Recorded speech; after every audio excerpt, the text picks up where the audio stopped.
নমস্কার, সাংস্কৃতিক পর্দায় আপনাদের স্বাগতম। আমি রয়েছি আপনাদের সাথে অরূপা দেববর্মা।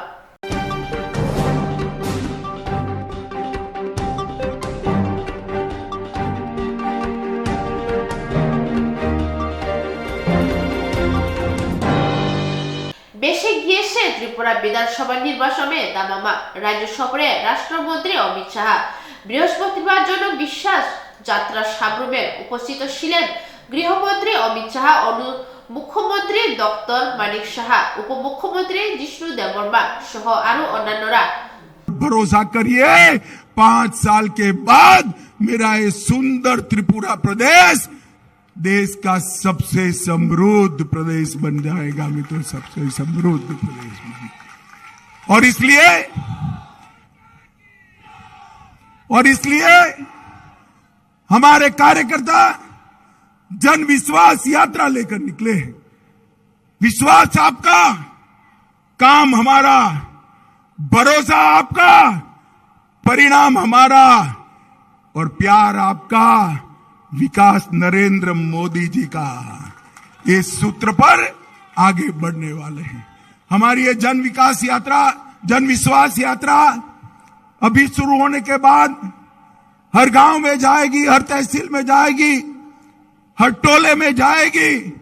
मेरा त्रिपुरा वासियों से करबद्ध निवेदन है कि हमारी यात्रा का स्वागत करिए, भारतीय जनता पार्टी का समर्थन करिए, और फिर से एक बार पूर्ण बहुमत की भारतीय जनता पार्टी की सरकार बनाइए। मुझे बताइए, कमल के निशान पर बटन दबाएंगे क्या? अरे क्या आवाज है भाई, ऐसे नहीं होता, जोर से बोलो, दबाएंगे? मोदी जी के हाथ मजबूत करेंगे, डॉक्टर मानिक शाह के हाथ मजबूत करेंगे, भाजपा को जिताएंगे, पूर्ण बहुमत की सरकार बनाएंगे। तो मेरे साथ दोनों हाथ उठाओ, उठाओ दोनों हाथ, विजय के संकल्प की मुट्ठी बींचो और प्रचंड आवाज से बोलो, भारत माता की, भारत माता की, भारत माता की, वंदे वंदे वंदे।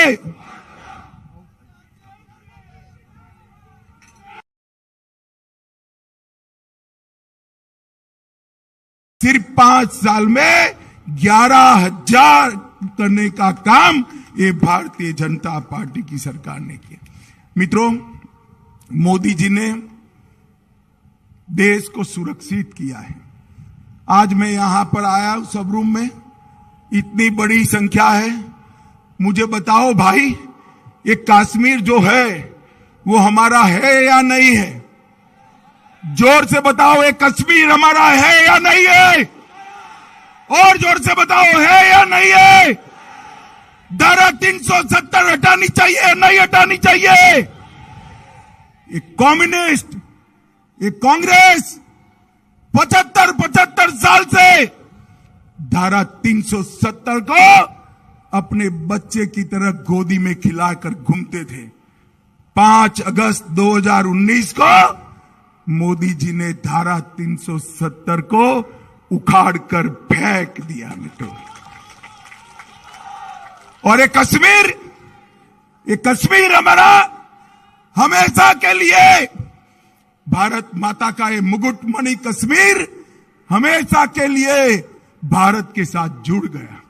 मगर जब मैं बिल लेकर संसद में खड़ा हुआ, एक कम्युनिस्ट, कांग्रेस, ममता, समता, सपा, बसपा, ये सारी की सारी मंडली काऊ काऊ काऊ काऊ करने लगी कि मत हटाइए, मत हटाइए। मैंने बोला भाई क्यों ना हटाए? उन्होंने कहा कश्मीर के अंदर खून की नदियां बह जाएगी। अरे राहुल बाबा, 3 साल हो गए, खून की नदियां छोड़ो, किसी की कंकर चलाने की हिम्मत नहीं है, कंकर चलाने की हिम्मत नहीं है। ये नरेंद्र मोदी सरकार, सोनिया मनमोहन सरकार 10 साल तक चली। आए दिन पाकिस्तान से घुसपैठिए आकर हमारे जवानों को मारकर भाग जाते थे, सरकार के माथे पर जूं नहीं रेंगती थी। मोदी जी आए, उरी और पुलवामा में गलती करी, वो भूल गए ये कांग्रेस की सरकार नहीं है, कम्युनिस्टों की सरकार नहीं है, ये भारतीय जनता पार्टी की सरकार है। और प्रधानमंत्री मौनी बाबा मनमोहन सिंह नहीं है, नरेंद्र मोदी प्रधानमंत्री है, नरेंद्र मोदी। 10 ही दिन के अंदर सर्जिकल स्ट्राइक और एयर स्ट्राइक कर पाकिस्तान के घर में घुसकर आतंकवादियों का आवंटन किया है। उनको नए घर दिए जाएंगे। 10,000 करोड़ से ज्यादा, त्रिपुरा जैसे छोटे राज्य में 10,000 करोड़ से ज्यादा इंफ्रास्ट्रक्चर के काम हुए। 850 किलोमीटर से ज्यादा लंबा नेशनल हाईवे बनाने का काम शुरू हुआ है। इसके साथ साथ 73,000 माताओं को प्रतिमाह 5,000 रुपया मातृवंदना योजना में मिल रहा है। 12,000 से अधिक छात्र छात्राओं को छात्रवृत्ति स्कॉलरशिप दी गई है। 17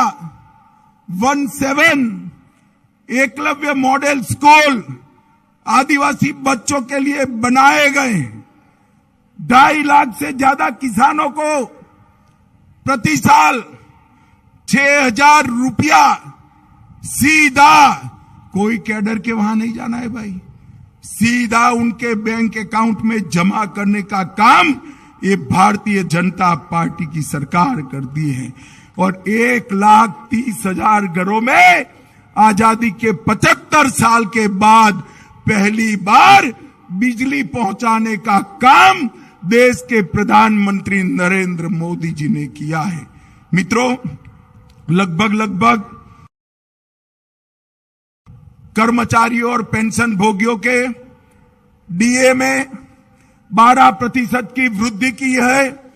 एक कम्युनिस्ट कहने क्यों तो कर्मचारियों की बात करते थे, मगर उनको 5वां वेतन आयोग ही तनख्वाह में देते थे।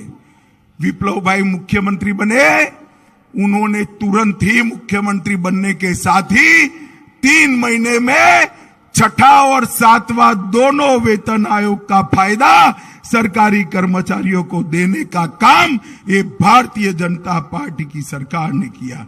और मित्रों, 33% सरकारी नौकरियों में माताओं को, बहनों को रिजर्वेशन देने का काम भी भारतीय जनता पार्टी की सरकार ने किया है। हमारे माणिक शाह जी ने 20 करोड़ रुपया 4 फुटबॉल के ग्राउंड बनाए। 1,300 करोड़ रुपया की विश्व बैंक परियोजना आदिवासियों के कल्याण के लिए मुख्यमंत्री माणिक शाह जी लेकर आए और किसानों की कोर्ट के अंदर उलझा रहे थे। और session court, high court, supreme court, फिर सेशन कोर्ट। मोदी जी आए, एक दिन सुबह सुप्रीम कोर्ट का फैसला आया और मोदी जी ने उसी दिन रामलला के मंदिर का भूमि पूजन पूरा कर मंदिर का निर्माण चालू कर दिया।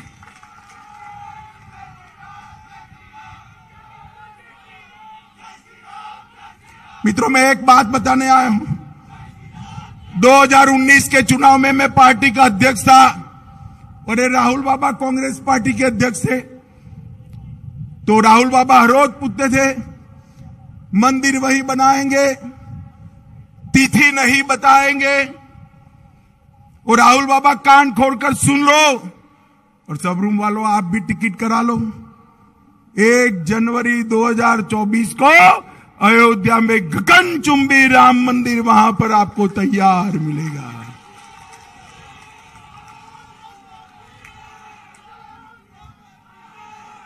और सिर्फ राम मंदिर नहीं, 1 आध साल 2 साल जाने दीजिए, अपना मां त्रिपुरा सुंदरी का मंदिर भी ऐसा भव्य बनेगा कि पूरी दुनिया यहां देखने को आएगी। काशी विश्वनाथ का मंदिर का कॉरिडोर बनाया, महाकाल कॉरिडोर बनाया, सोमनाथ और अंबाजी का मंदिर सोने का हो रहा है, मां विंध्यवासिनी का मंदिर नया बन रहा है। आज ही मुझे सीएम आसाम मिले थे, वहां पर भी मां का मंदिर सबसे बड़ा और भव्य बनाने का काम ये भारतीय जनता पार्टी के लोग कर रहे हैं। मुझे बताइए, अगर कम्युनिस्टों की सरकार होती तो माताबारी का मंदिर नया होता क्या? जरा जोर से बोलिए, होता क्या? फिर से बोलिए, होता क्या? त्रिपुरा में हिंसा रुकती क्या? विकास आता क्या? इंफ्रास्ट्रक्चर बढ़ता क्या? जवानों को रोजगारी मिलती क्या? त्रिपुरा के अंदर माताओं के घर में गैस, लाइट और शौचालय पहुंच सकता था। भारतीय जनता पार्टी की सरकार ने 5 साल में इतना बड़ा परिवर्तन किया है।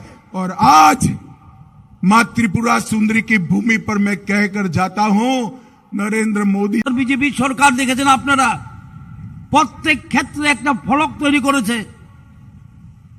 প্রত্যেক ক্ষেত্রে হাউজিং হোক, গৃহ নির্মাণ হোক, এমজিএন রেগা হোক, স্বাস্থ্য হোক, পাওয়ার হোক, প্রত্যেক ক্ষেত্রে একটা ফলক আছে এই সরকারের। এবং দিল্লি থেকে আমাদের অমিত ভাইজি আমাদের সাহায্য করাতে আমরা এতটুকু কাম করতে পেরেছি। আমরা বক্তা বলছেন এখানে যে ইন্টিগ্রেটেড চেকপোস্ট হবেন, উনার উৎসাহে হয়েছেন। তাই সাবরুমকে এবং ত্রিপুরা রাজ্যকে উন্নত একটা শহর বানানোর যে প্রচেষ্টা চলছে, সে কেন্দ্র এবং রাজ্য মিলে করছে।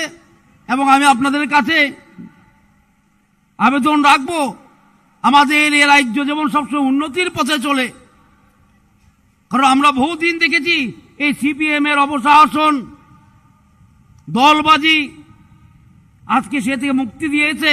আমাদের যে বসে আছেন আজকে প্রধান অতিথি, উনি আমাদের মুক্তিদাতা ছিলেন 2018-তে। উনি বারবার আসতেন, যখন আমাদের বিশ্বাস হতো না উনি বলতেন নেই ये কেউ উখাড়কে ফেকনা হ্যাঁ।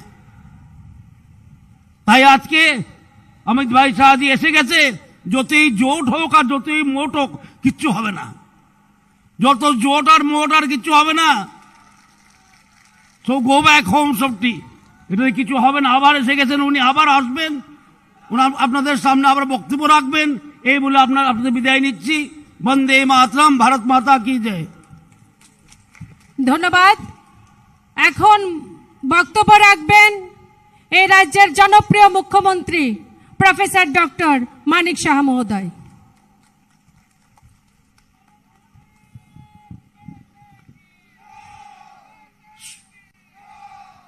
সবাইকে নমস্কার। যতনা খুলুঙ্খা হাম্বাই। আজকের যে বিশাল জনসভা, সেই জনসভায় মঞ্চে উপস্থিত আছেন ভারত সরকারের যশস্বী গৃহমন্ত্রী শ্রী অমিত শাহজি, উপস্থিত আমাদের ভারতীয় জনতা পার্টির ত্রিপুরা প্রদেশের মাননীয় সভাপতি শ্রী রাজীব ভট্টাচার্য মহোদয়, উপস্থিত আমাদের ত্রিপুরা সরকারের মাননীয় উপমুখ্যমন্ত্রী শ্রী জিষ্ণুদেব বর্মন মহোদয়, উপস্থিত আমাদের রাজ্যসভার মাননীয় এমপি এবং প্রাক্তন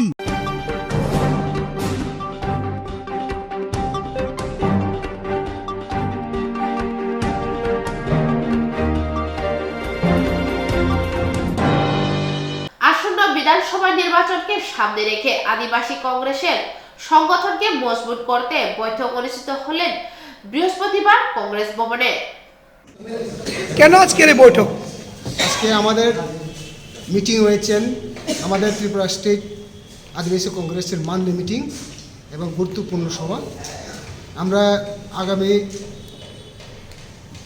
27 তারিখে দিল্লি আমাদের অল ইন্ডিয়া আদিবাসী কংগ্রেসের মিটিং রয়েছেন।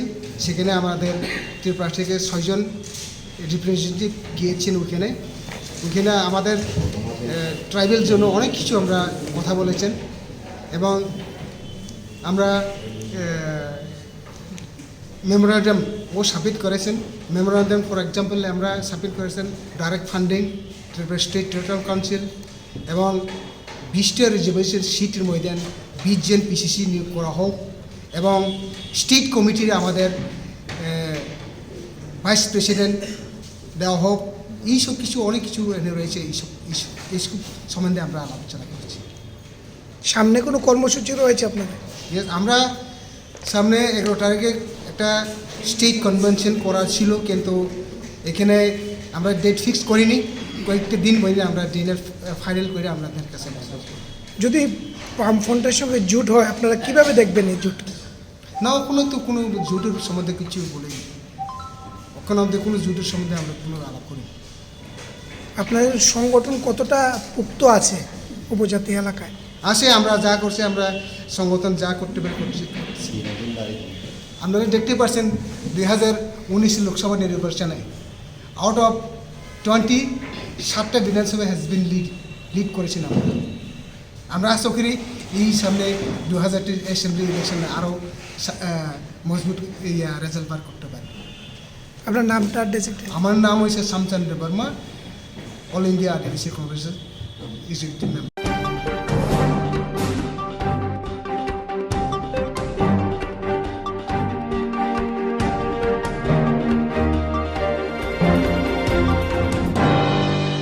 রাজ্যের শিক্ষামন্ত্রী এসটিজিটি কোয়ালিফাইড পরীক্ষার্থীদের খাতা রিভিউ করার দিকে চলে যাচ্ছে। তাদেরকে নিয়োগের অনীহা দেখাচ্ছেন। রাজ্যের শিক্ষামন্ত্রী আদালতের রায়কেও অমান্য করেছেন। অভিযোগ করেন এসটিজিটি বেকাররা। বৃহস্পতিবার আগরতলায় প্রেস ক্লাবে সাংবাদিক সম্মেলন করে অভিযোগ করে তুলে ধরেন। আজকের এই কনফারেন্সের মূল বিষয় হচ্ছে যে আমরা এসটিজিটি কোয়ালিফাইড ক্যান্ডিডেটসদের যে পরীক্ষাটা শিক্ষামন্ত্রী স্যার নিয়েছেন, তিনি আমাদের রিক্রুটের ব্যাপারে অনীহা দেখাচ্ছেন। ওনার অনীহার কারণে আজকে আমরা এই প্রেস কনফারেন্সটা ডেকেছি। উনি আমাদের বিষয়টিকে রিভিউ করার জন্য আবার পাঠিয়েছেন। ওনার এই রিভিউটা কিসের জন্য আমরা এখনও কিছু জানি না। এই রিভিউর কারণে আমাদের কিন্তু অনেক প্রসেসটা ডিলে হচ্ছে। উনি কেন মহামান্য আদালত হাইকোর্টের নির্দেশটাকে মাননা দিচ্ছেন না আমরা তাও জানি না। তাই নিয়ে 6000 পোস্ট এখনও খালি আছে, সেগুলো ফিল আপ করার বিষয়ে উনি কোনো চিন্তাধারা নিচ্ছেন না। অথচ আমরা রাস্তায় রাস্তায় ঘুরে বেড়াচ্ছি, আমরা আন্দোলন করতে হচ্ছে, আমরা পরীক্ষা দিয়ে আমরা কোয়ালিফাই করেছি, এরকম না যে আমরা আনকোয়ালিফাই, আমরা কোয়ালিফাই করেছি, কিন্তু আমাদের বিষয়টিকে উনি কেন সিরিয়াসলি নিচ্ছেন না আমরা কিছু বুঝে উঠতে পারছি না। অথচ বাকি সব মন্ত্রী মহোদয়রা আমাদেরকে আশ্বাস করেছেন যে ওনারা আমাদের বিষয়টিকে চিন্তা করবেন এবং আমাদেরকে পজিটিভ কথাই বলেছেন। কিন্তু একমাত্র যে দপ্তরে আমরা চাকরি করব, যে দপ্তরে আমরা চাকরি চাইছি, একমাত্র সেই শিক্ষা দপ্তর স্যার আমাদের কোনো আশ্বস্ত করছেন না আজ পর্যন্ত। ওনার এই অনীহার কারণ আমরা কিছু বুঝে উঠতে পারছি না। উনি এই যে রিভিউর জন্য পাঠিয়েছেন, উনি নিজের মুখে স্বীকারোক্তি দিয়েছেন একটা চ্যানেলে। তো এই রিভিউটার জন্য আমাদের অনেক প্রসেস ডিলে হচ্ছে। সেই প্রসেসের কারণে আমাদের হাত থেকে সময় একদম পেরিয়ে যাচ্ছে, কিন্তু আমরা আর ওয়েট করতে পারছি না। আমাদের সময় এখন নাকের ডগায় চলে এসছে। সময় চলে গেলে আমরা কি করে আমাদের চাকরিটা পাবো?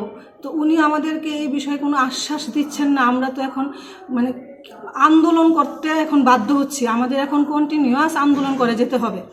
আমাদেরকে সিএম স্যারও বলেছেন যে আমাদেরকে বিষয়টা দেখবেন, কিন্তু আমাদের শিক্ষামন্ত্রী স্যার আমাদের জন্য কোনো কিছু করতে চাইছেন না। রিভিউ করে আসতে আসতে যদি সময় পেরিয়ে যায় তাহলে তো 230 পোস্টও বাতিল হয়ে যাবে। উনি সেই 230 পোস্ট বাতিল করলে তো একটা চাকরি উনি দিতে পারবেন না।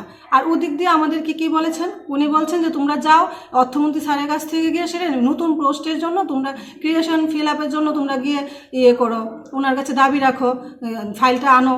তো সেই ফাইলের জন্য আমরা দৌড়াচ্ছি, সেই ফাইলের জন্য আমরা অর্থমন্ত্রী স্যারকে বিরক্ত করছি, বারংবার বিরক্ত করছি।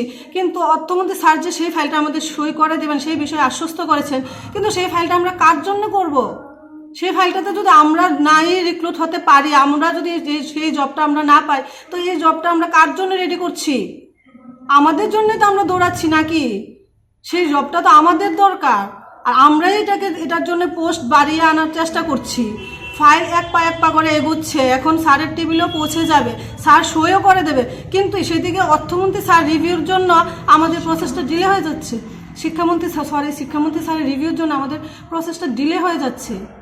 তো সেই এতে তো আমরা দেখছি যে আমাদের 230 পোস্টও বাতিল হয়ে যাচ্ছে। আমরা তো 230ও বুঝি না, আমরা 172ও বুঝি না। আমরা চাইছি কি আমরা সকল ভাই বোনকে একসঙ্গে নিয়োগ করেন। আমাদের কাছে এসটিও কিছু না, এসসিও কিছু না, আমরা ইউআরও কিছু না, আমরা সবাই একসঙ্গে চাকরিটা পেতে চাইছি। এদিকে শিক্ষা দপ্তরে যে শিক্ষকের স্বল্পতা রয়েছে, সেই কারণে ওরা পরীক্ষার বোর্ড এক্সাম দেবে 9-10-এর স্টুডেন্টরা, ওদের বোর্ড এক্সাম তো খারাপ হবে।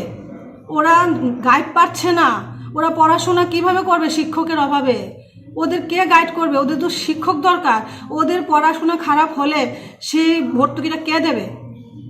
আজকে আমরা যে বিএড করেছি, বিএড করতে আমাদের 50% লেগেছে। ওরা যদি রেজাল্ট খারাপ করে, ভবিষ্যতে তো ওরা বিএডও করতে পারবে না, ওরা টিচারও হতে পারবে না। আজকে তো আমরা টিচার হওয়ার জন্য দাবি রাখছি, আমরা টেট পরীক্ষা দিয়েছি, এসটিজিটি পরীক্ষা দিয়েছি, আমরা কোয়ালিফাই করতে পেরেছি। ভবিষ্যতে স্টুডেন্টরা তো সেই রাস্তাও পাবে না, ওদের বোর্ড এক্সাম খারাপ হবে। টিচারের অভাবে ওদের কে গাইড করবে? কে?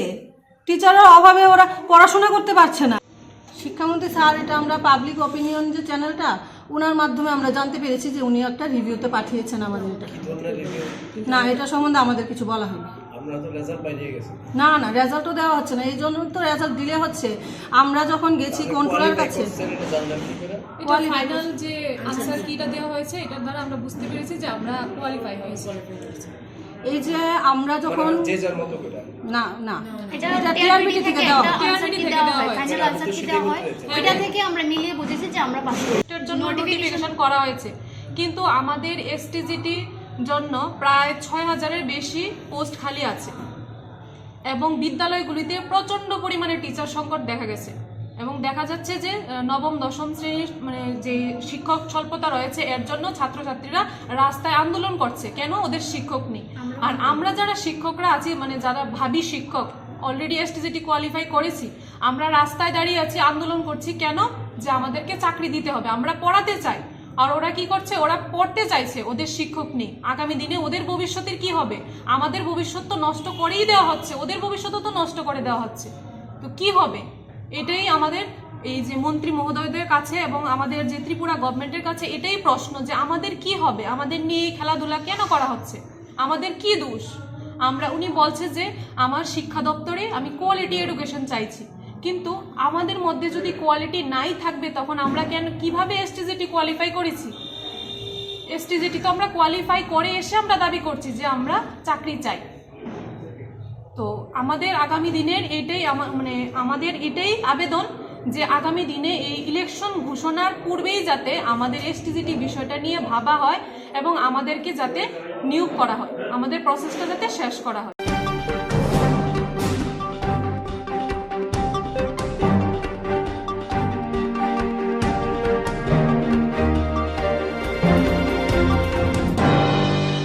খেলো ইন্ডিয়া অনূর্ধ্ব 17 মহিলা ফুটবল লীগ বৃহস্পতিবার থেকে শুরু হয় উমাকান্ত মিনি স্টেডিয়ামে।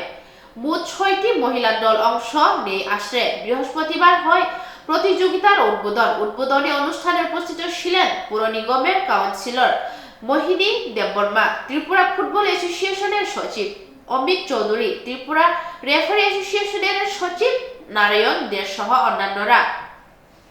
ত্রিপুরা ফুটবল অ্যাসোসিয়েশনের উদ্যোগে আন্ডার-17 ওমেন্স লিগ খেলো ইন্ডিয়া স্টার্ট হয়েছে। এটা আমাদের আরও আগেই করার কথা ছিল, যেহেতু আমাদের এখানে পুজোর মৌসুম চলছে, আমরা এটা পিছিয়েছি। আজকে থেকে আমাদের আরম্ভ হচ্ছে আন্ডার-17 ওমেন্স লিগ। তো এটা লেগে আমাদের এখানে ত্রিপুরাতে আমাদের 6টা ওমেন্স টিম হয়েছে। এই ওমেন্স টিমের এবারে টোটাল 6টা team: Kella morning club, Motingabari high school, Holy Cross high school, Teliamura, Chalman Sangha, বিশ্বাসগঞ্জ ক্রিয়া সেন্টার এবং ত্রিপুরা স্পোর্টস স্কুল। এই 6টি টিমকে নিয়ে আমরা এগোচ্ছি ডাবল লিগ পদ্ধতিতে করা হবে এবং অল ইন্ডিয়া ফুটবল ফেডারেশন প্রতিটি ম্যাচ প্রতি 12,000 করে দেবে। আমরা টিএফের থেকে আমরা কিছু টাকা যে খরচা হবে রেখে বাকি টাকাটা পুরোটাই 2টা টিমকে আমরা দিয়ে দেবো। পার ম্যাচ প্রতি 12,000 করে দেবে। আপনার পরিচয়টা? হ্যাঁ, আপনার নামটা? আমার নাম Parthasarathi Gupta, joint secretary Tripura football association এবং সেক্রেটারি ত্রিপুরা ওমেন্স লিগ। ওর নামে।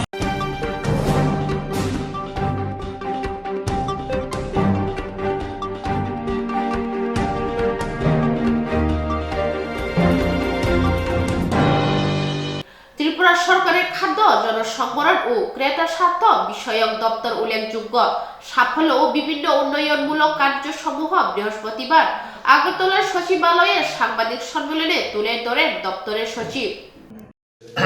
ফুড সিভিল সাপ্লাইজ এবং consumer affairs department government of Tripura তরফ থেকে আয়োজিত প্রেস কনফারেন্স। আপনারা সবাই এখানে স্বাগত আছে। আমাদের সঙ্গে উপস্থিত আছেন আমার সঙ্গে আমাদের ডাইরেক্টর শ্রী নির্মল অধিকারী মহোদয় এবং আমাদের অ্যাডিশনাল ডাইরেক্টর শ্রী অনিমিত বর্মা মহোদয়। আমরা ফুড সিভিল সাপ্লাইজ ডিপার্টমেন্ট থেকে যে বিভিন্ন কর্মসূচি হাতে নিয়েছি, এর মধ্যে বিভিন্ন যে স্কিম চলছে এটার একটা স্ট্যাটাস, আর আমরা নতুন উদ্যোগ যে গ্রহণ করছি সামান্য জনগণের লেগে, এটা আমরা এখানে তথ্য প্রকাশ করতে চাই।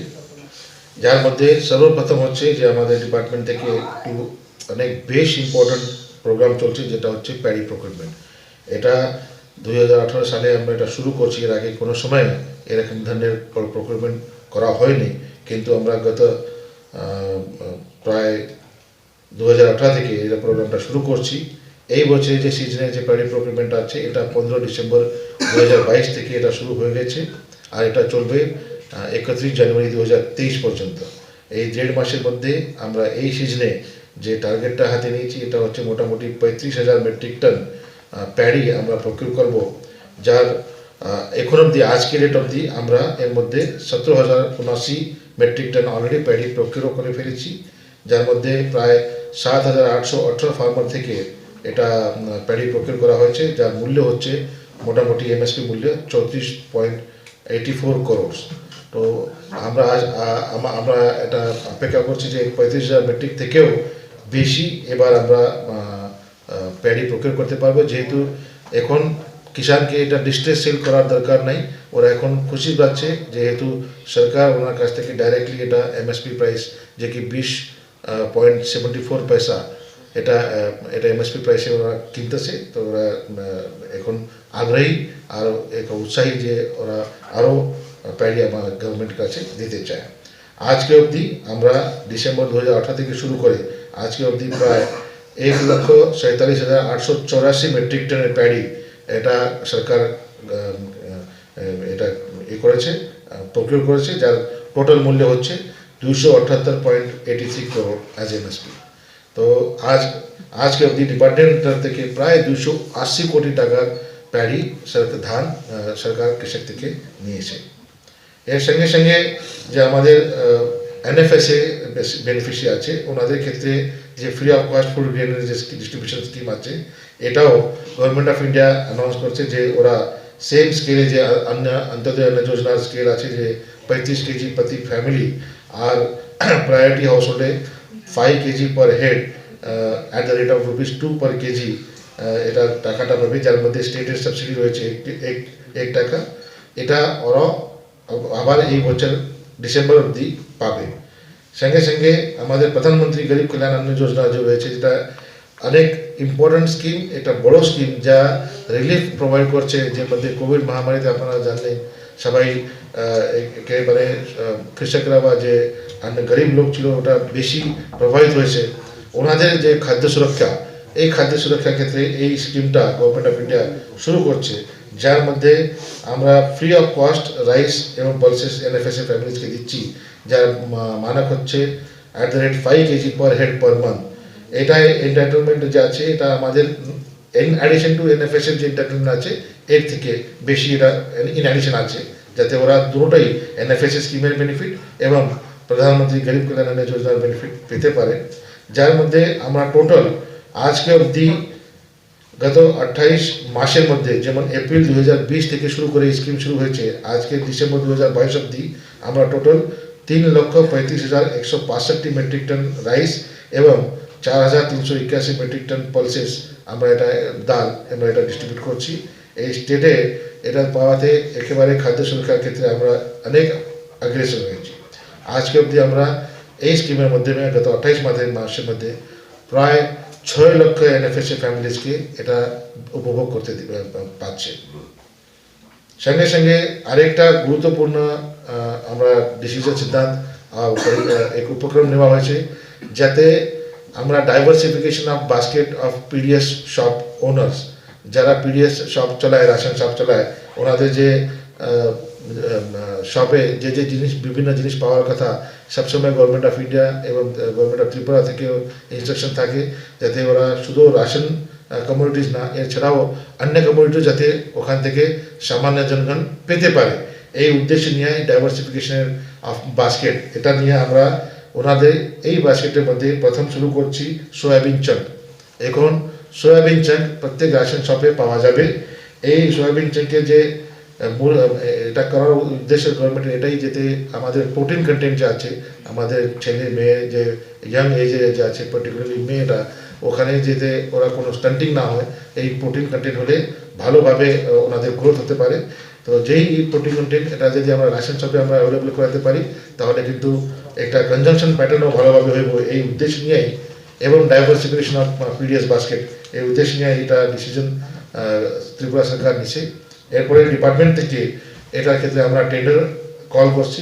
টেন্ডারের উপর টেন্ডার করার পরে যে L1 আছে ওই প্রাইস দিয়া আমরা 100 গ্রামের প্যাকেট রেশন শপে দেব। এই 100 গ্রামের প্যাকেট বাজারে ভাবে প্রায় 20 টাকাতে পাওয়া যায়, যেমন আমরা MRP বলি, কিন্তু আমরা রেশন শপে এটা 16 টাকাতে পাবো। 16 টাকা পাওয়া যাবে যে কোনো জন। আর এর মধ্যে আমরা কোনো সিলিং রাখছি না, প্রতি ফ্যামিলি কত গ্রাম নিতে পারে, যে কোনো যা ইচ্ছা মতন যতগুলি দরকার হয় এরকম ওটা সয়াচেন ওখান থেকে প্রয়োগ করতে পারে। এটার উদ্দেশ্য মানুষ এখন তো প্রোটিন তো পেলেও সঙ্গে সঙ্গে আমাদের রেশন শপ ওনার যে আছে ওনাদেরও একটা ইনকাম আয় বৃদ্ধি হবে, এটা উদ্দেশ্য নিয়ে আমরা এই উদ্যোগ গ্রহণ করছি। সঙ্গে সঙ্গে সোয়া চাঙ্কের পাশাপাশি আরও 2টা কমিউনিটিজ আমরা প্রস্তুতি দিচ্ছি, কিন্তু যখন এটা ফাইনাল করা হবে তখন আপনার সঙ্গে আমরা এটা ডিসকাস করব। এরপরে অনেক ইম্পর্টেন্ট একটা স্কিম, যে ডিস্ট্রিবিউশন অফ ফোর্টিফাইড রাইস। এর মধ্যে আমি আপনারা সবাই এখানে আমরা যে প্রেসের বন্ধুগণরা আছে ওনার কাছ থেকে অনুরোধ রাখছি, এই স্কিমের যে একটু প্রচার প্রসার ভালোভাবে হওয়ার কথা। এখানে যে ফোর্টিফাইড রাইস আছে, এই রাইস হচ্ছে আমাদের যে সাদা চাল যে আছে এর মধ্যে এই ফোর্টিফাইড রাইস এটাকে মিক্স করা হয়। ফোর্টিফাইড রাইসের মতলব হচ্ছে এটার মধ্যে যে নিউট্রিশনাল আসপেক্ট আছে, বিভিন্ন ভিটামিন মিনারেলস যে আছে, এটা রাইসের মাধ্যমে মানুষের যাতে খেয়ে যায়, যাতে ওনাদের একটা নিউট্রিশনাল ক্যাপাবিলিটি পড়ে। তো গভর্নমেন্ট অফ ইন্ডিয়া এটা স্কিম শুরু করছে। প্রথমটা এটা স্কিম আমরা মিড ডে মিল বা সর্বশিক্ষা অভিযানের যে স্কুল ছিল ওখানে আমরা এটা ডিস্ট্রিবিউট করছি ডিফারেন্ট ওয়েলফেয়ার স্কিমে। সঙ্গে সঙ্গে এটার পরে আমরা একটা ডিস্ট্রিক্টে মানে ধালাই ডিস্ট্রিক্টে এটাকে ধালাই ডিস্ট্রিক্টে এটা আমরা রোল আউট করছি গত সেপ্টেম্বর মাসে। এই ধালাই ডিস্ট্রিক্টে একটা পাইলট বেসিসে এটা শুরু হয়ে গেছে। এখানে ওই যে সাদা চালের মতন এটা সাদা কালার থাকে এই ফোর্টিফাইড ক্যান্ডেলের, এটা কোনো ওয়েস্টেজ মটেরিয়াল না। প্রথম শুরুয়াতে এটা বোঝা যায় কি এটা তো জানি না এটা কি রাইসের সঙ্গে কী চলে আসছে, যার ফলে যেহেতু অ্যাওয়ারনেস ছিল না, পাবলিক এটা জানতো না কি this rice is also very good for health. They were actually ওরা এখান থেকে বাইর করতে ওরা খেতে শুরু করছিল, কিন্তু পরবর্তী সময়ে যখন আমরা আইসিং অ্যাক্টিভিটিতে গেছি, এটা আমরা পত্রিকায় এটা অ্যাডভার্টাইজমেন্ট দিচ্ছি। আপনার কাছেও অনুরোধ যাতে আপনারা এটা বলুন ফোর্টিফাইড রাইস এটা ভালো রাইস, এটা গ্রহণ করতে হবে। আর আগামী এপ্রিল 2023 থেকে শুধু ধালাই ডিস্ট্রিক্টে এক ডিস্ট্রিক্টে এটা সীমাবদ্ধ থাকবে না, এটা আমরা আরও বাকি যে রিমেনিং 7টা ডিস্ট্রিক্ট রয়েছে মানে সারা রাজ্যেই এই ফোর্টিফাইড রাইসের ডিস্ট্রিবিউশন শুরু হইব। তো আপনার কাছে এটা অনুরোধ, এখন থেকে যদি আমরা ভালোভাবে প্রচার প্রসারে যদি নিতে পারি সাধারণ জনগণকে কি fortified rice is good for health, ওনাদের ক্ষেত্রে এটা সবাই এটা গ্রহণ করতে হবে, তাহলে এটা একটা আমরা এখানে আরও সহযোগিতা পাবো।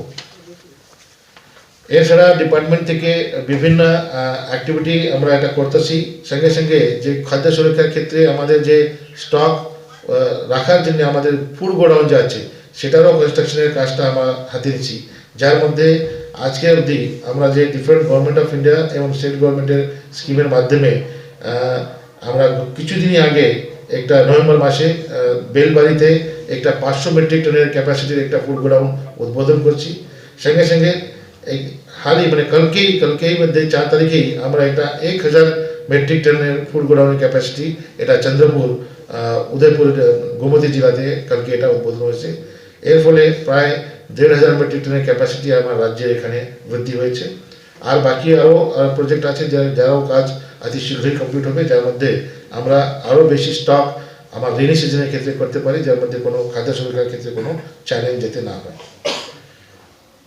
ডিপার্টমেন্ট তরফ থেকে আরেকটা যে আমাদের খাদ্য সুরক্ষার সঙ্গে সঙ্গে কনজিউমার অ্যাওয়ারনেস আর কনজিউমার প্রোটেকশন, এই জিনিসটা আমাদের কর্মসূচি হাতে রয়েছে, যার মধ্যে আপনারা সবাই জানেন আমাদের ন্যাশনাল কনজিউমার প্রোটেকশন অ্যাক্ট 2019, এই ন্যাশনাল কনজিউমার প্রোটেকশন অ্যাক্ট 2019-এর আওতায় সবাই যে কনজিউমার রয়েছে রাজ্যের মধ্যে, ওনাদের যদি কোনো গ্রিভান্স থাকে, কোনো যদি কমপ্লেন থাকে, এই কমপ্লেনকে রিড্রেসল করার জন্য প্রত্যেক জেলাতে যাতে একটা কমিশন তৈরি করা হয়, এরকম একটা প্রভিশন এই অ্যাক্টের মধ্যেই রয়েছে। এটাকে আমরা বলি রাজ্যের মধ্যে স্টেট কনজিউমার ডিসপিউট রিড্রেসল কমিশন, আর জেলার মধ্যে ডিস্ট্রিক্ট কনজিউমার ডিসপিউট রিড্রেসল কমিশন। এই এরকম তৈরি করার কথা, যার মধ্যে আমাদের রাজ্যে আজকে অবধি স্টেট কনজিউমার ডিসপিউট রিড্রেসল কমিশন রয়েছে। সঙ্গে সঙ্গে 4টি জেলাতে, যেমন ওয়েস্ট ত্রিপুরা, দালাই, গোমতী আর ঊনকোটি ডিস্ট্রিক্ট, এখানে ডিস্ট্রিক্ট কনজিউমার ডিসপিউট রিড্রেসল কমিশন রয়েছে। এছাড়া এই 4-এর সঙ্গে সঙ্গে আমরা এখনই 3টা আরও ডিস্ট্রিক্ট কমিশন পেয়েছি, যাকে cabinet government of Tripura approval দিয়েছে। এই 3টি ডিস্ট্রিক্ট কমিশনের নাম হচ্ছে নর্থ ত্রিপুরা ধর্মনগর, খোয়াই কোয়াইতে এবং সাউথ ত্রিপুরা বেলোনিয়া। এই 3টি জেলাতে আরও ডিস্ট্রিক্ট কনজিউমার ডিসপিউট রিড্রেসল কমিশন হবে।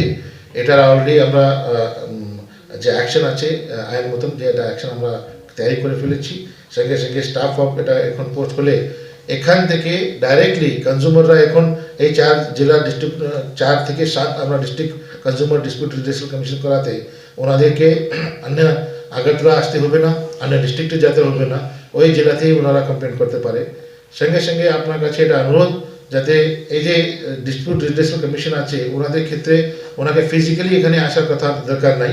কনজিউমার প্রোটেকশন অ্যাক্ট 2019-এ এটা প্রভিশন রয়েছে, যাকে বলি আমরা ই দাখিলের মাধ্যমে কনজিউমার ডাইরেক্টলি অনলাইন পোর্টালে গিয়েও এখান থেকে ওনাদের কমপ্লেন রেজিস্টার করতে পারে।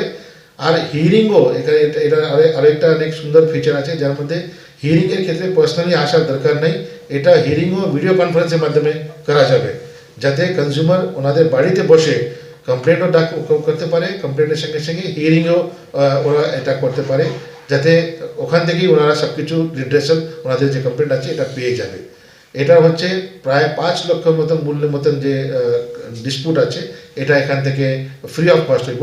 5 লাখের উপরে যদি ওনাদের যখন কমপ্লেন থাকে, এটাতে কিন্তু ওনাকে একটু অল্প কস্ট আছে, এটা কস্ট করতে ওরা দিতে হবে।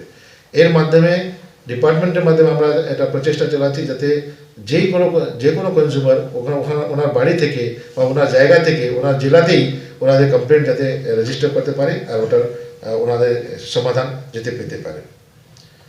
আর সর্বশেষ দিকে এটা আবার বলবো যে আমরা ডিপার্টমেন্টের যে কর্মচারীর সংখ্যা, আমাদের পোস্টগুলি আছে, এটারও এখানে অনেক আমাদের ফিলিং আপ করার জন্য প্রচেষ্টা চলছে, যার মধ্যে এখন আমরা ডিপার্টমেন্ট এটা 15 ফুড ইন্সপেক্টর পোস্ট আমরা অ্যাপ্রুভ করে ফেলেছি, এটা আমরা পেয়েছি।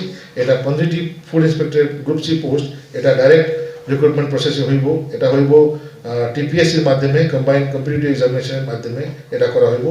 এটার ক্ষেত্রে অলরেডি নোটিফিকেশন বাইর করে টিপিএসসি এটার অ্যাডভার্টাইজমেন্ট করার পরে এক্সাম 24 ডিসেম্বর 2022-এ অলরেডি কন্ডাক্ট করে ফেলেছে প্রিলিমিনারি এক্সাম। এরপরে মেন এক্সামিনেশন হইব। এর সঙ্গে সঙ্গে ডিপার্টমেন্টের তরফ থেকে 35টি গ্রুপ সি ক্যাটাগরি পোস্ট, যার মধ্যে 6টি সাব ইন্সপেক্টর, 3টি ফিউমিগেশন অ্যাসিস্ট্যান্ট, 6টি জুনিয়র স্টোর কিপার্স এবং 20টি এলডিসি লোয়ার ডিভিশন ক্লার্ক, এই সমস্ত 35টি গ্রুপ সি ক্যাটাগরি পোস্টেরও সিলেকশন করার জন্য কর্মসূচি হাতে নেওয়া হয়েছে। এই সমস্ত পোস্টের সিলেকশনের ক্ষেত্রে জিআরবিটিকে অলরেডি আমরা রিকোয়েস্ট করে ফেলেছি, যাতে আগামী দিনে এই 35টি পোস্টও ডিপার্টমেন্ট যাতে ফিল আপ করে আমাদের যে কর্মসূচি রয়েছে, আমাদের যে ডিপার্টমেন্ট থেকে অন্য বিভিন্ন স্কিমের ইমপ্লিমেন্টেশন রয়েছে, এটাকে যাতে আমরা ভালোভাবে দ্রুতগতি করতে পারি, সমস্যা সমাধান করতে পারি। ধন্যবাদ। রাজ্যে বর্তমানে খাদ্যশস্য কত মাসের মজুদ আছে এবং গোডাউনগুলোতে কত মেট্রিক টন ক্ষমতা আছে?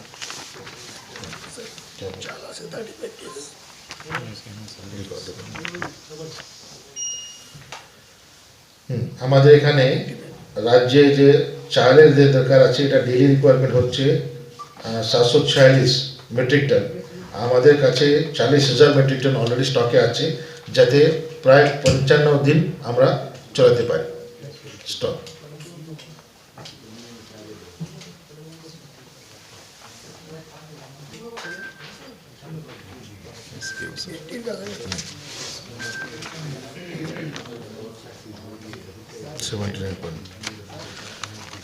এই যে এসকিউ কেরোসিন আছে, এটা এমনি নর্মালি এটা ভ্যারি হয়। আজকে লাস্ট আমরা যে ফিগার নিচ্ছি, এটা হচ্ছে 79.40 পার লিটার, 80 টাকা, প্রায় 80 টাকা।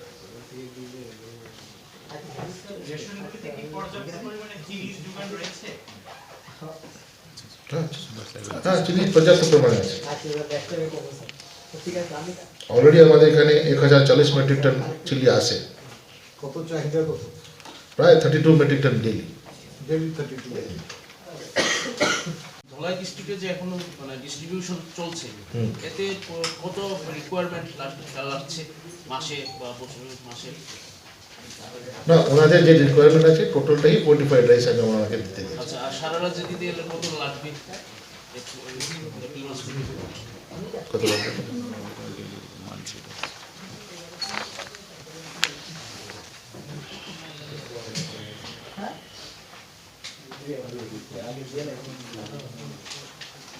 রাইসের রিকোয়ারমেন্ট মাসে লাগবে 22,000 মাসে এরকম লাগবে এমটি। আমরা ডেইলি 746 মেট্রিক টন লাগবে রাজ্যে, প্রায় মাসের মধ্যে 20,000 মেট্রিক টন, 20 থেকে 22 বার। হ্যাঁ, ওই রাইসটাই ফোর্টিফাইড হয়ে বই এখন। Actually the concept is this are kernels, ছোট ছোট একটা রাইস মতনই হোয়াইট থাকে। ওটা যে পরিমাণ আছে, এটা হয়তো প্রায় 1 কেজির মধ্যে কত থাকে? 1:100 এই রেশোতে। এটা রেট কি একই? রেট একই, রেট একই, শুধু এটা ফোর্টিফাইড হবে যাতে ওরা মানুষের কাছে যাতে ওই মিনারেলস যেগুলি নিউট্রিশনাল ভ্যালু আছে সেটা যাতে পৌঁছে যায় খেতে। Normal rice it will be 1:1 in a ratio of 1:100.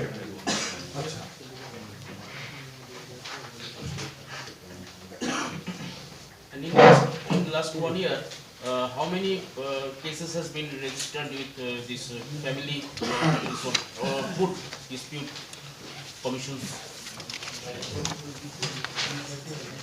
We have total for the state, actually, as a for there are state dispute consumer dispute redressal and there are district consumer dispute redressal. In state, roughly 80 complaints were there till date. Out of that, 76 have been disposed of almost.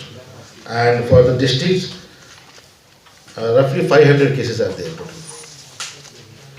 I can give we will provide you exact number after the conference is there. We have the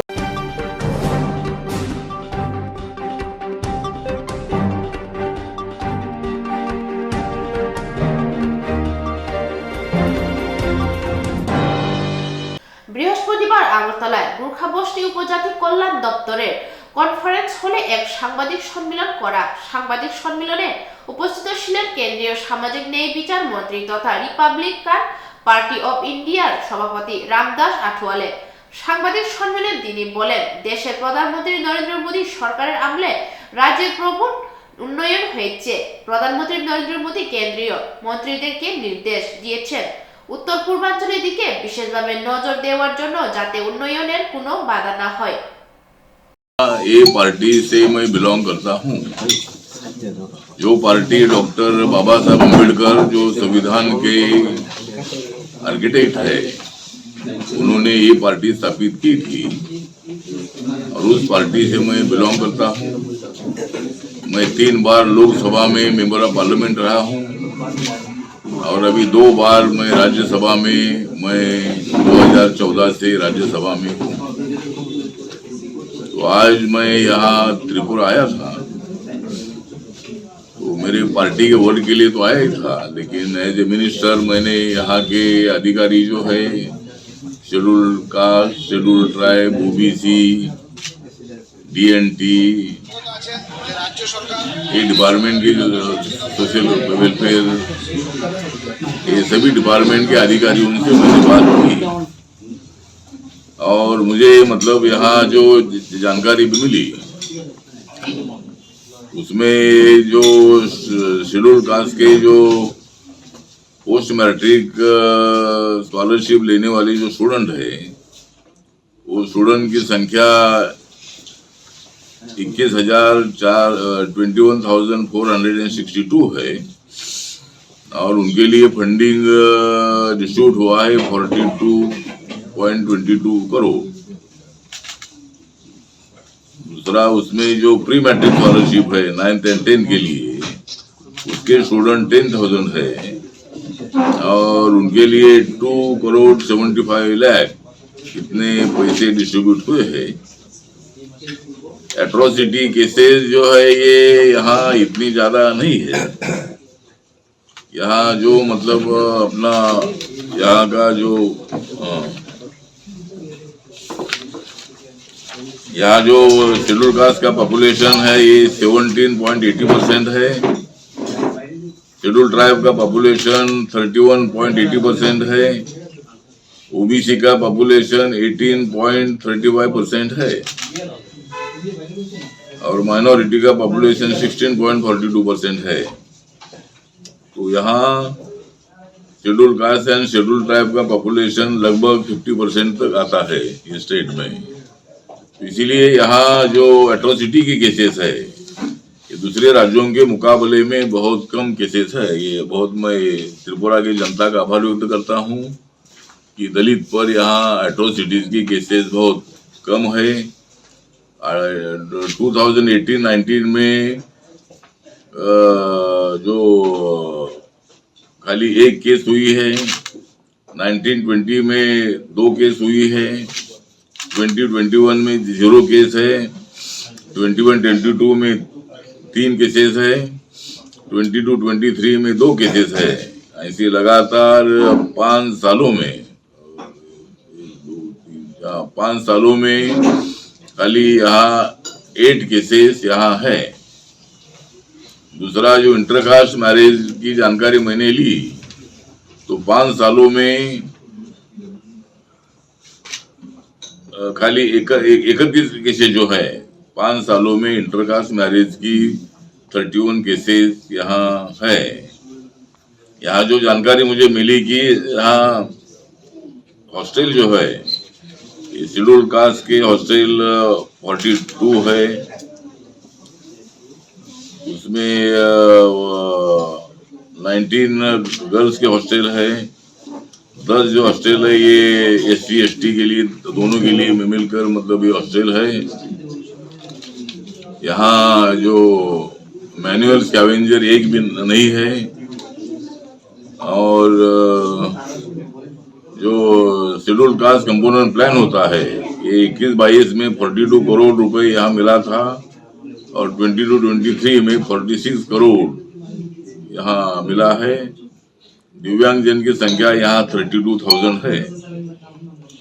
तो जिस तरह नरेंद्र मोदी जी ने सबका साथ, सबका विकास, सबका विश्वास, सबका प्रयास इसी तरह की घोषणा देने के बाद नरेंद्र मोदी जी ने जिन्होंने बैंक का लोन, बैंक का मुंह किसी ने नहीं देखा था, ऐसे लोगों के अकाउंट बैंक में खोलने के लिए एक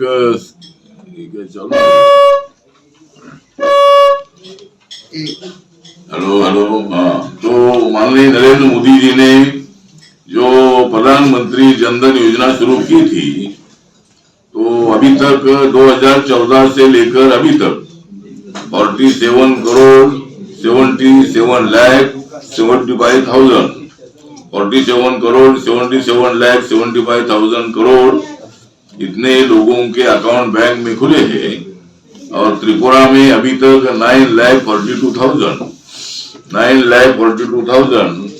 इतने अकाउंट त्रिपुरा में बैंक में खुले हैं।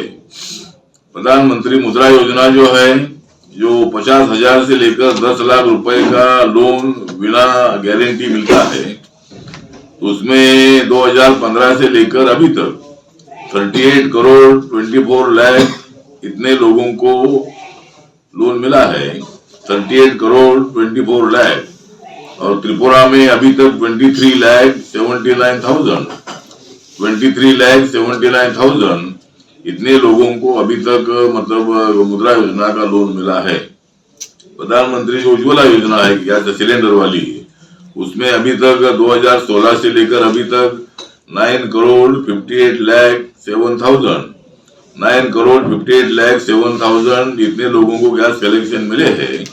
और त्रिपुरा में 2,84,000 इतने लोगों को गैस कनेक्शन मिले हैं।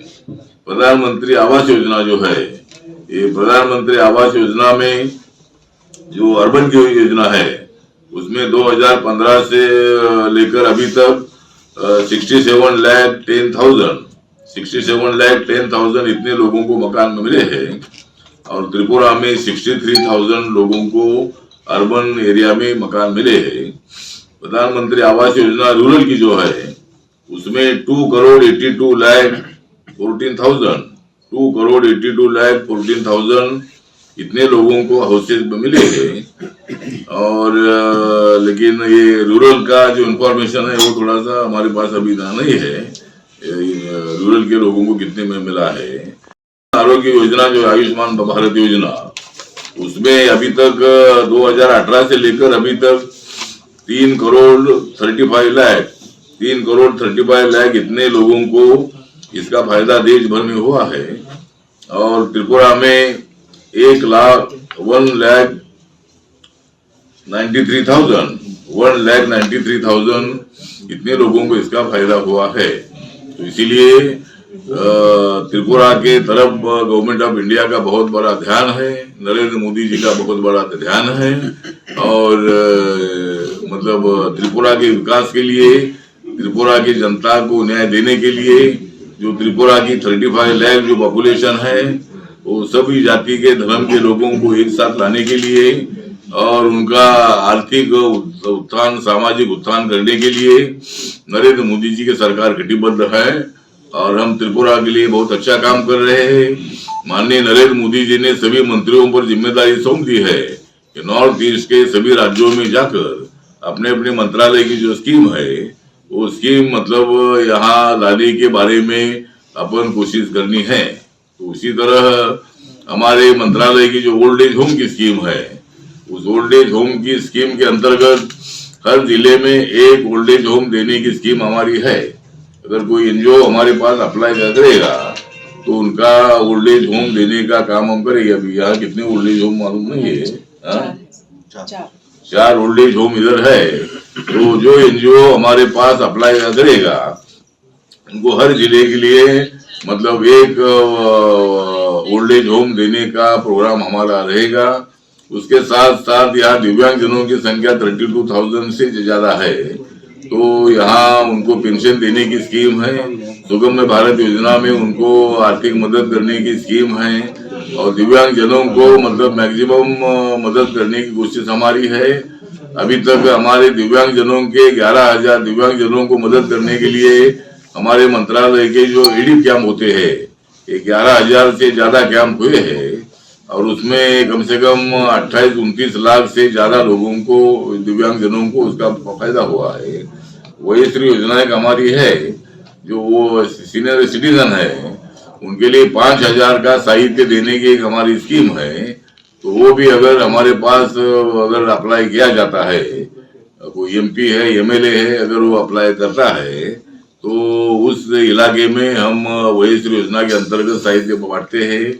ईडी कैंप भी हम लेकर हजारों जो दिव्यांगजन लोग हैं, उनको कान की मशीन है, व्हील चेयर है, स्टिक है, कंप्यूटर है, ग्रिल लिपि का साहित्य है, मोबाइल है, ऐसी तरह के अलग अलग साहित्य जो उनको लगता है, वो पूरा साहित्य देने का भी मतलब काम हमारा जो एलिम्को कंपनी कानपुर में है, उनके माध्यम से हम एक एडिट कैंप लेते हैं और उसमें बहुत सारे लोगों को मदद करते हैं। तो यहाँ कोई कैंप हुआ था, तो यहाँ भी कैंप हुए हैं और यहाँ भी अनेक लोगों को उसका फायदा मतलब देने का काम यहाँ हुआ है। तो उसी तरह मतलब हम आज यहाँ आए हैं और हमें पूरा विश्वास है कि यहाँ दोबारा यहाँ हमारी सरकार आएगी और लोगों की सेवा करने का मौका यहाँ की जनता हमको देगी।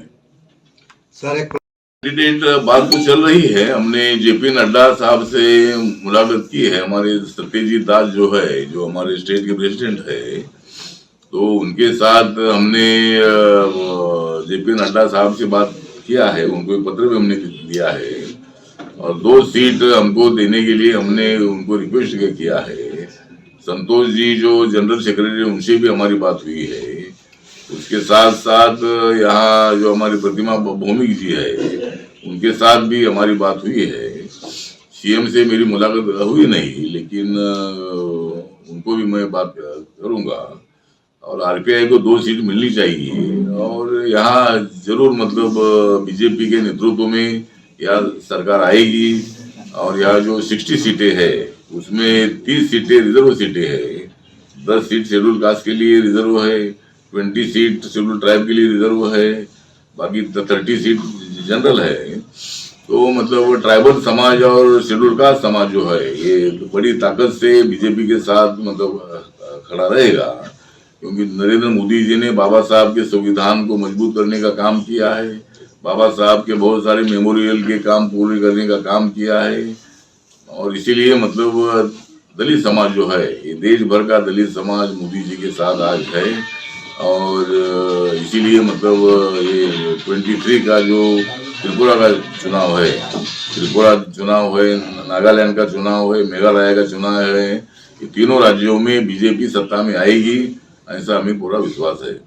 और जो 2 सीट डिमांड कर रहे हैं आप, तो ये कि एसटी कॉन्स्टिट्यूंसी में है ना एससी कॉन्स्टिट्यूशन? 7 सीट डिमांड किए थे, 7 सीट्स, क्या 7 सीट्स डिमांड किए थे, तो बीजेपी बोले थे 2 सीट्स। हाँ तो हाँ ठीक है, 7 सीट का डिमांड किया है, उसमें अभी वो 2 सीट दे रहे हैं। अभी 2-3 सीट अगर हमको मिलती है तो हम बीजेपी के साथ रहेंगे और बीजेपी को सत्ता में लाने की जिम्मेदारी हमारी है, हम कोशिश करेंगे। ये एसटी कॉन्स्टिट्यूंसी से ना एससी कॉन्स्टिट्यूंसी से? एसटी, एक एससी, एक यूआर, एक अनरिजर्व, एक एसटी, एक एससी और एक जनरल, एक जनरल, एक एससी, एक 3 जो हमने 7 सीट मांगी है, उसमें हमारी अपेक्षा ये है कि एक एससी सीट, एक एसटी सीट और एक जनरल सीट, ऐसी 3 सीट तो हमको मिलनी चाहिए।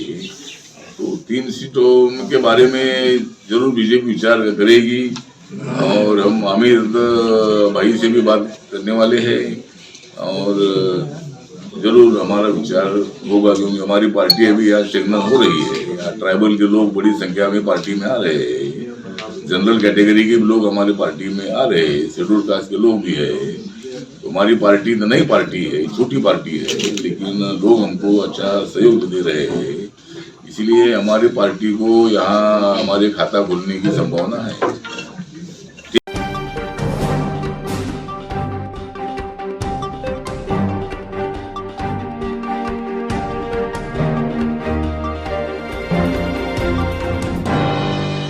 আজকের সংবাদ এই পর্যন্তই। পরবর্তী সংবাদের জন্য চোখ রাখুন রাজশাহী পর্দায়।